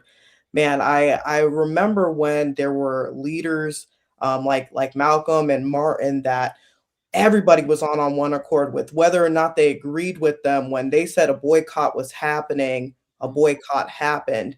And we're not seeing that anymore, right? We struggle with figuring out who the clearly defined leaders of not only our political parties, but of our culture are. And I think when we think about what Matt's points were, they're really salient in that a lot of us are throwing up our hands and saying, listen, I don't know what's next for the future of America, but one of the things that I always like to do is point people towards their history. I've read a really good book some years ago called The Wretched of the Earth by Frantz Fanon, and it talks about the types of governments that silence, censor, and violently suppress dissenters, including journalists, intellectuals, and activists. This is not the first time something like this is happening. We are in the midst of a colonial regime, right? That's being held in agreement by police soldiers and ICE agents right now, right? And so we really need to figure out what the clear conscience of Black America is. I think it's very clear that we're combating white supremacy right now on some of the highest levels that we've ever seen, certainly in this lifetime. But I think it's time for the African American community to truly start organizing. And like Roland was saying, I think voting is one way to do that. And that's the very reason why we created politicking, to work with historically disengaged and disenfranchised communities and educating them on what will appear on their ballot. But what's missing within the Black community right now is true demonstrated leadership. We have to champion these leaders. We need to go back into the Black church, right? The Black church, the nation, the Black Panther Party. When we think about the legacy organizations that our freedom kind of was built upon in this country, we don't see our activity in those organizations anymore. So I think it's really time for us as a people to collectively circle back to what has historically worked for us, while including innovation, while including digital media like we have now, while including the younger generation of influencers, figuring out how to champion our message on the front line. That's the aspect that I think is missing. Yes, let's vote, but let's also make sure that we're collectively organized, because right now Black America continues to be fragmented, and that's why we continue to be held at mercy from white supremacy. So here's the thing that I think we have to recognize here, and why these forces converge. Last night, a couple nights ago, I was looking at some old episodes of The West Wing, my favorite, all-time favorite TV show. And there was an African president who was meeting with the White House in order for them to gain critical drugs because HIV was ravaging the country. And he goes into the Oval Office and he's told that a coup is happening in your country. And he tells the president, says, I need to get back to my country. He said, Mr. President, I can't allow that. He said, they have the airport, they have the radio station, they have the television station. I have said this for years. I have said to people for years that the second most powerful institution in the world behind the military is media. And I've said that because anytime there's a coup anywhere in the world, what's most important? That is, you get control of the media. Why? Because you're able to control the hearts and minds of mass media. Why did the devastation in Rwanda. Why was that devastating? Why was it so devastating? Took place in Rwanda. Easy, because they were using the radio to spread lies, falsehoods that hype the people up. And so this is what happens anywhere in the world. You control the media. The United States, being a republic, we're not a democracy. We are a republic because we have elected representatives. So we're not actually governed directly by the people. We were governed by the people, we would be a democracy. But we actually elect people, do the governing, so therefore we are a republic. Which means that being a republic and we elect people to govern, that means that our most sacred responsibility, because not everybody in media, not everybody in the country are journalists, not everyone is reporting, which means that the one thing that somebody watching or listening, one thing that somebody in Florida, in California, in Maine, in Texas, in Wyoming, in Idaho, in Tennessee, in Kansas, and Iowa, as well as North Carolina, as well as Alaska, Hawaii, Mississippi, Arkansas, North Dakota, South Dakota, Washington State. The one thing that all of those people have is the ability to actually vote. I don't say right to vote, because the right to vote per individual is not actually enshrined in the United States Constitution. And so what I am saying is, this is how you actually stop what is happening here. The reason Donald Trump and MAGA are able to do what they do is because Republicans control the House and the Senate.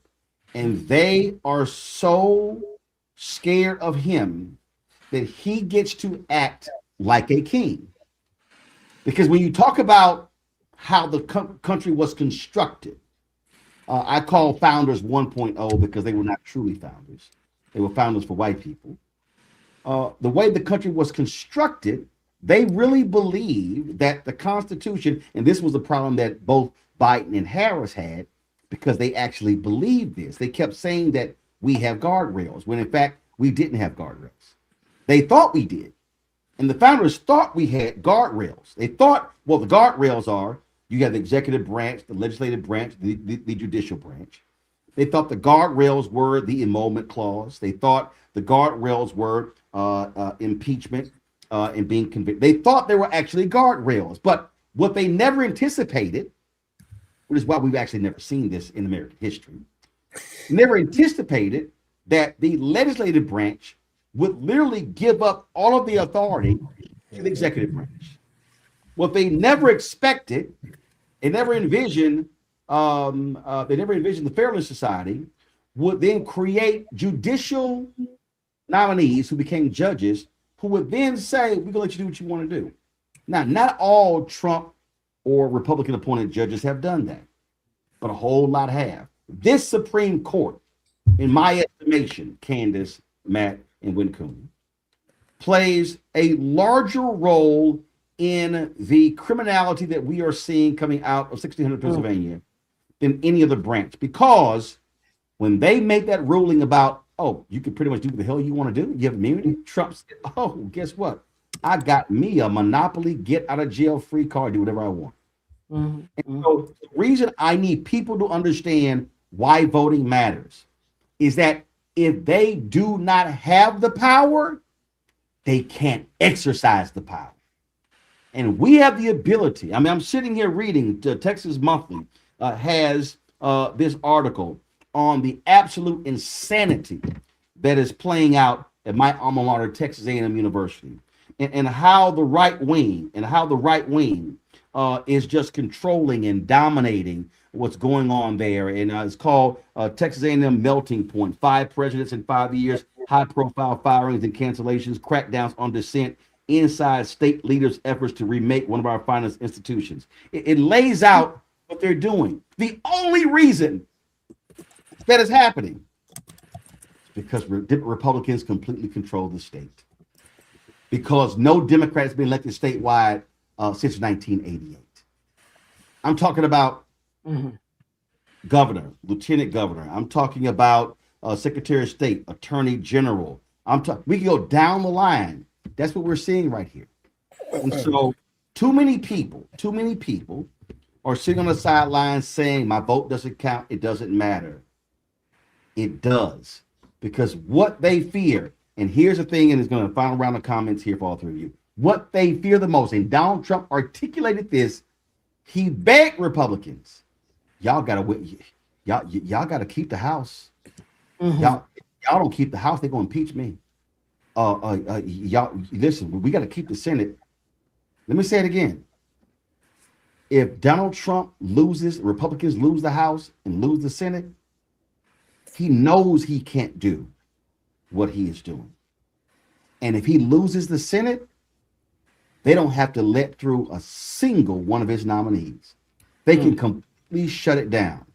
And Candace, that's why we need people to understand that I don't care whether you are a billionaire, a millionaire, a thousandaire. I don't care if you got $1 in your bank account. I don't care if you're pinching pennies. The way to stop the madness, the way to stop this fascist regime is to shut them down at the ballot box. And if people turn out in massive numbers, 90 million people did not vote in November. 616,000 African Americans in North Carolina, 1 million African Americans in Georgia. Folk need to understand, you can shut this down. You can stop this, and you can keep them from doing what they're doing.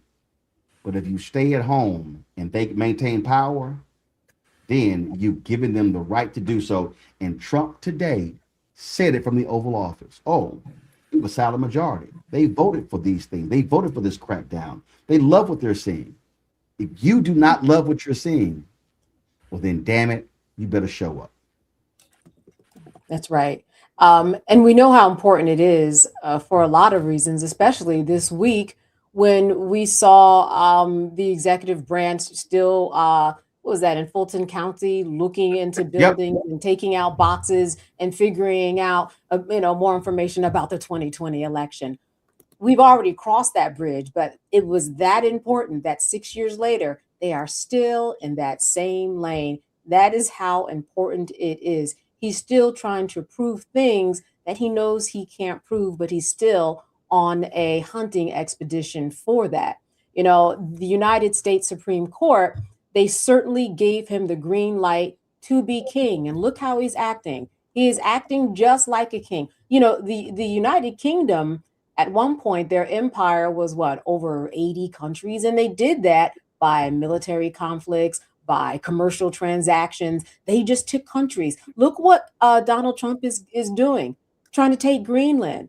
Look what he's doing. Not that we haven't taken a leader down from other countries, but look what he did recently, right? In terms of Venezuela, he is acting like a king. He is making up the law as he goes along. And you are correct. It might be slowly but surely. And you may not be able to look out your window and see change in terms of, okay, but my neighborhood hasn't changed. That's the one good argument that I heard somebody tell me about why they voted for Trump. And they said, because every other Democrat that I've looked at and voted for, it stayed the same. I stayed in the same position. I looked outside the window. My neighborhood was still bad. People still couldn't afford food. Education was sloppy and everything. But it happens little by little. You cannot give up what our ancestors fought for so hard and what we are fighting for today, that right to vote. And it may not happen at the speed that you want it to in terms of the changes, but it will happen. But you have to align everything and put it in place. Just like, I might say, Donald Trump did with Project 25. The first round, he didn't get it right. The second round, a lot of people would say, you know what? He put his pedal to the metal and he came up with a plan. And this is now how he's doing. That's what we need to do. We need to change our attitude and see what we did wrong in the past elections and come out, because those 90 million people that you mentioned, they're the ones that lost the election. Matt, final comment.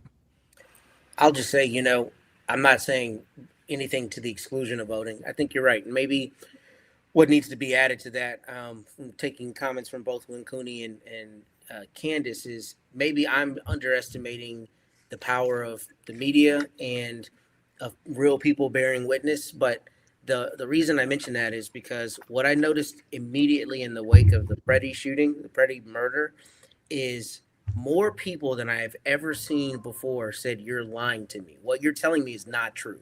I'm looking at something different than what you're saying." There's obviously a myriad of instances of that in the past and other contexts.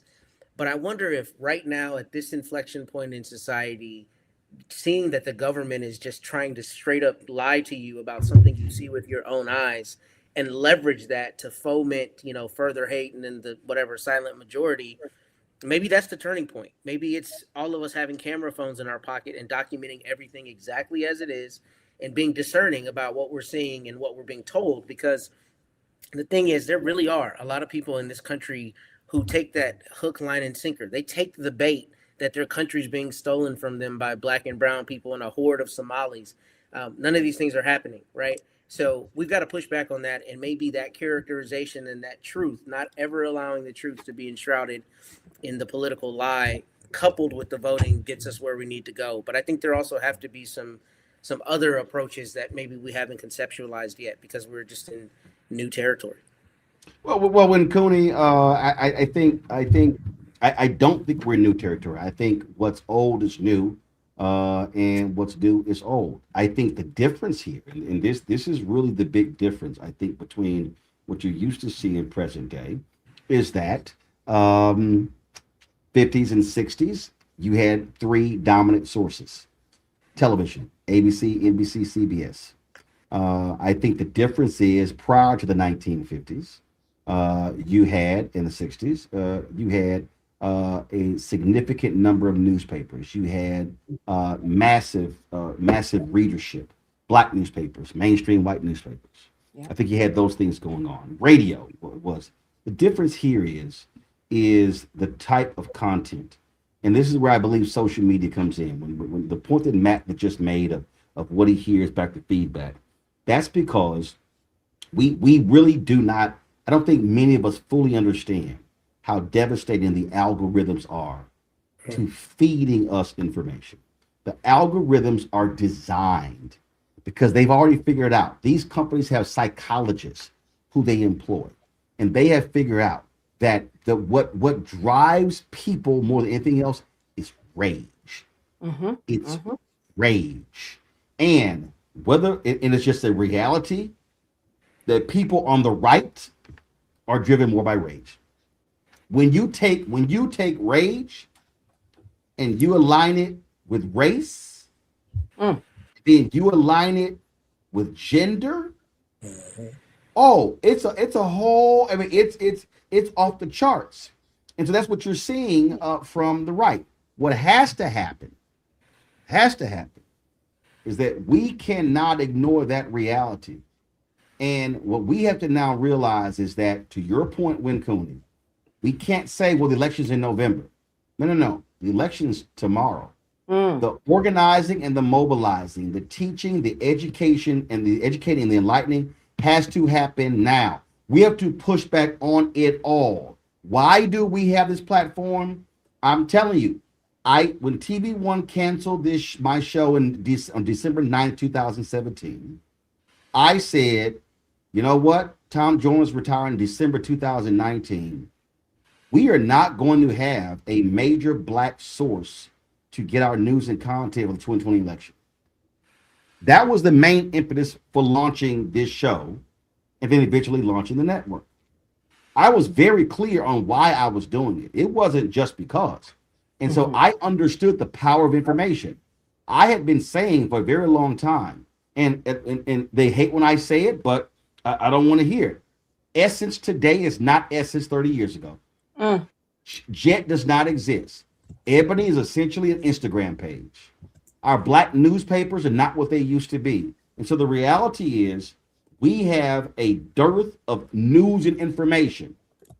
I ain't talking gossip. I'm not talking some housewife. I'm not talking some boxer. I'm not talking some basketball player. I'm not talking the debate between LeBron and MJ, who's the GOAT, as if Bill Russell and Kareem didn't exist. All of that. But we literally have black people who are not getting real, credible, factual information, and that is a death knell of a society. The death knell of a society is when you have an uninformed electorate, and that's what we cannot have. And these people, they can be stopped, but the people can only stop them. When Cooney, you have final comment. That's what we're combating against every single day. I want to start by saying thank you, Roland, for the work that you're doing. Thank you, Don Lemon, for the work that you're doing. Thank you, Georgia, for the work that you're doing. Independent media, independent journalists are the lifeblood of our community. We know silence is complicity. I want to paint a very clear picture for the young people who are listening right now as to why voting matters. Let's get really, really granular. We have to talk about the power that is behind voting in a really clear way, right? A lot of times I hear friends and family say, well, it doesn't matter because the Electoral College and da-da-da. Let's talk about the Supreme Court like you all mentioned. Donald Trump nominated 3 of the 9 sitting members of the Supreme Court. 3. That's 1/3 of them.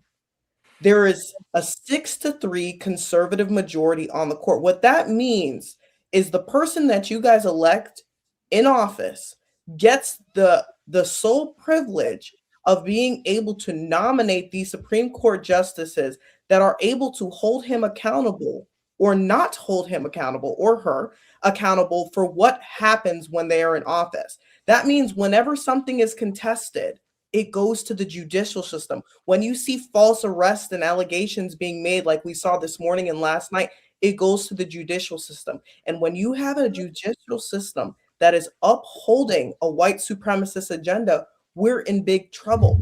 The United States Supreme Court has continued to undermine rights and democracy. They have continued to promote their shadow docket and lack of transparency. They have continued to support partisan polarization and support this legitimacy crisis that we see in the media. They have continued to stand behind the ethical concerns that so many Americans have every single day and are turning to the judicial branch to try to legitimize it. And they're falling on deaf ears because of this 6-3 conservative majority. And we're seeing the abdication of checks and balances. This is all due to the fact that Donald Trump got to elect 3 Supreme Court justices in his first term. These people have a lifetime appointment. If you don't see the importance of voting for the person who can nominate people who have a lifetime appointment, the sitting kings and queens of this country, that's the problem in itself. 2026 is paramount. Even though we're not going to be voting for president, we're going to be voting for Congress and Senate. The checks and balances that are going to be able to, again, uphold or not uphold what the president wants to push into power.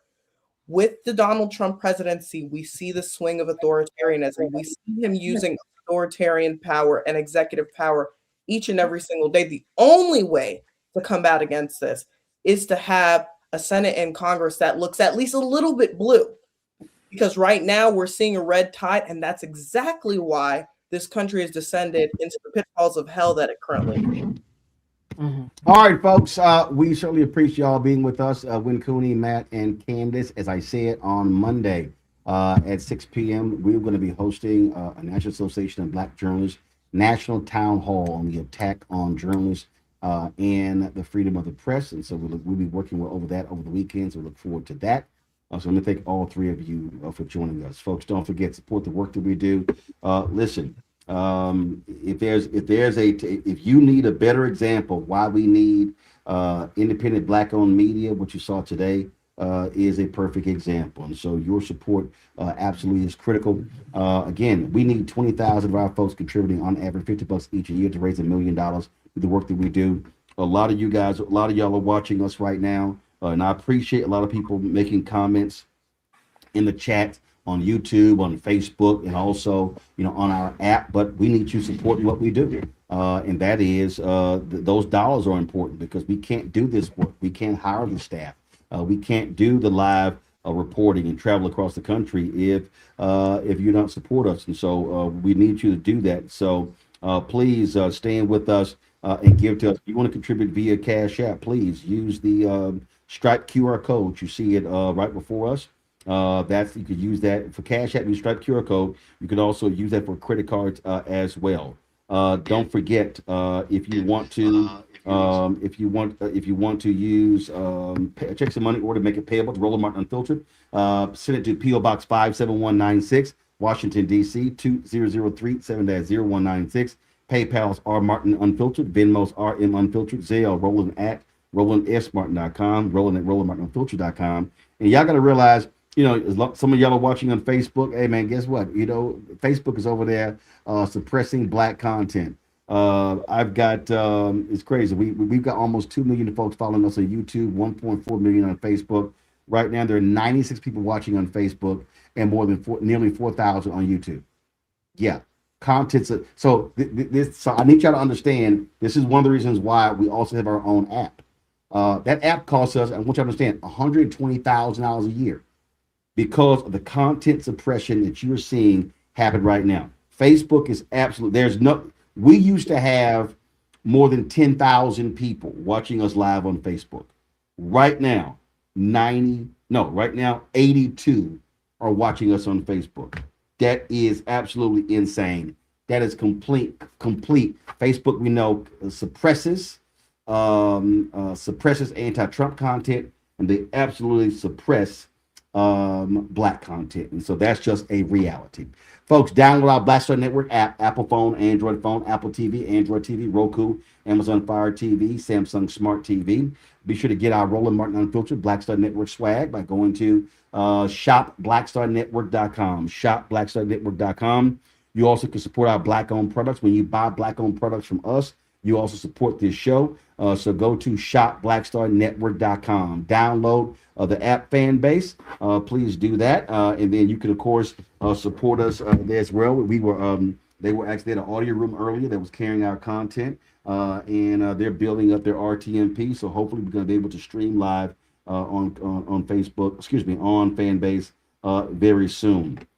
Also, don't forget, folks, we have our daily noon news show, The Breakdown with Brittany Noble. That's every single day at noon Eastern, Monday through Friday. So please check out that show. And, of course, we appreciate all of y'all who joined us earlier today. I was a part of that broadcast as well. And then, of course, our new show, Second Opinion with Dr. Ebony Hilton. We premiered that show on yesterday. We'll be restreaming that several times between now and next week when a new episode appears next week. Folks, stick around. Coming up next, I've got this great interview with Doug Jones, former Senator Doug Jones. He was the prosecutor in the case of the racist white man who bombed 16th Street Baptist Church, leading to the death of 4 black girls. You do not want to miss my conversation with him about his book. So I appreciate it. Folks, I'll see y'all Monday right here, Roland Martin Unfiltered on the Black Star Network. Holla!